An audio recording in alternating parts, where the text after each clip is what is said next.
स्वामी हिमांगी सखी माँ दुनिया की पहली ट्रांसजेंडर भगवत कथावाचक हैं। उनका जन्म गुजरात के बड़ौदा में हुआ। बचपन में उन्होंने बहुत संघर्ष और भेदभाव का सामना किया, लेकिन उन्होंने हार नहीं मानी। आध्यात्मिक शांति की तलाश में वे वृंदावन के इस्कॉन मंदिर गईं, जहां उन्होंने गीता और रामायण का गहरा अध्ययन किया। उनकी पहली कथा मॉरिशस में हुई, जहां उन्होंने अंग्रेजी में कथा सुनाई। धीरे धीरे वे हिंदी, पंजाबी और मराठी भाषाओं में भी कथा सुनाने लगी। 2019 में कुंभ मेले में उन्होंने आचार्य महामंडलेश्वर की उपाधि प्राप्त की।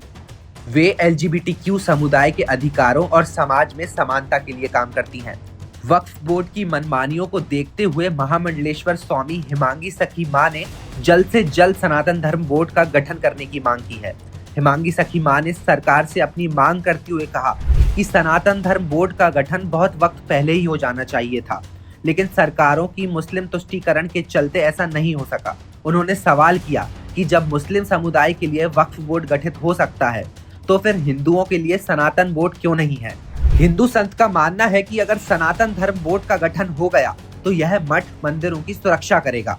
इसके साथ ही उन्होंने इस बात का भी ऐलान किया कि किन्नर समाज के लोग लंबे वक्त से सनातन धर्म बोर्ड के गठन की मांग कर रहे हैं। जैसे ही सरकार इसका गठन करती है, किन्नर समाज के सभी लोग तुरंत इसका हिस्सा बन जाएंगे। उन्होंने ऐलान किया कि केरल में हिंदुओं के कन्वर्जन के खिलाफ आवाज बुलंद करने के लिए वो प्रदेश में एंटी कन्वर्जन अभियान चलाने जा रही है। हिमांगी सखी माँ का कहना है कि दुनिया में जितने भी मत और मजहब हैं, उनमें सनातन धर्म सबसे पुराना है। सनातन धर्म के अनुयायियों के कन्वर्जन को रोकने के लिए आगे आने की आवश्यकता है।